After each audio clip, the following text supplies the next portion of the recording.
Оюу толгой, таван толгой гэх мэт томоохон ордууд улсын хурлын дарга ерөнхий сайдын маргаанаас болж дэлхийн зах зээл тонныг $70 зардаг байсан нүүрс $20 зарагддаг боллоо. Хоёрхан хүний хэрүүлийн алимнаас болж Монгол улс Монголын ард түмэн хохирол амсаж байгааг Монгол Ардын нам зогсоох ёстой гэж төв аймагчууд үзэж байлаа. Иргэдэн өртөө аж ахуйн нэгжүүд нь бол бизнесийн зээлтэй, малчт нь одоо банкны мал хариулдаг бас. Ахмадууд нь бол тэтгэврийн зээлтэй. Ингээд бүх одоо өрийн сүлжээнд орж өрөнд орсон. Гэтэл одоо өнөөдөр энэ гадаад өр одоо чухам Монгол улсын хэмжээнд ямар өр байгаа?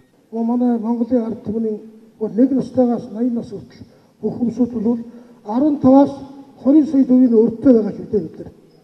Томоохон эдийн засгийн хөтөлбөр төслүүдийг бол хөдөлгөх ийм арга хэмжээг авнаа. Жишээлх юм бол 5 толгой Эрдэнэс 5 толгой компанийн үйл ажиллагааг энэ 4 жилд бол үндсэндээ урагш нь хаг салхам чатгуулсангүй. Улсын хурлын дарга ерөнхий сайд хоёр маань хоорондоо зөрөлдөөл чи би гэж хоорондоо хэдэн удаа төслийн одоо шидэд чулуудаал ингээд энэ том орд газрыг ашиглах эзэмших асуудал маань бол яг зогсон байдалд орлоо. Энэ том төслийг хэрэг хөдлөх юм бол энийг дагаад олон жижиг аж ахуйн нэгжүүд ажил амьдралтай болно. Дээр нэмээд жижиг дунд үйлдвэрлэлийг дэмжсэн бодлогоо бид үргэлжлүүлнэ.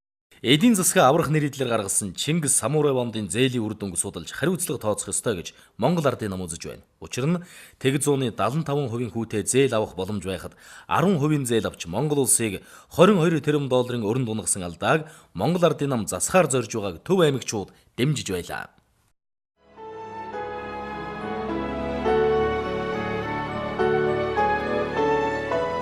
Эгэл амьдралын түүхийг зурсан галгуламтын түшээ. Амин зүрхний ирээдүгэн өргөсөн энгүй сэтгэлд өвөө. Эх орныхон түүхийг бичлэлсэн Монгол төрийн тэнхээ.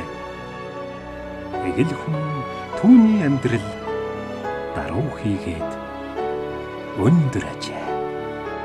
Эх орныхон түүхийг иргэн нь бүтээдэг. Мегомбин энх бол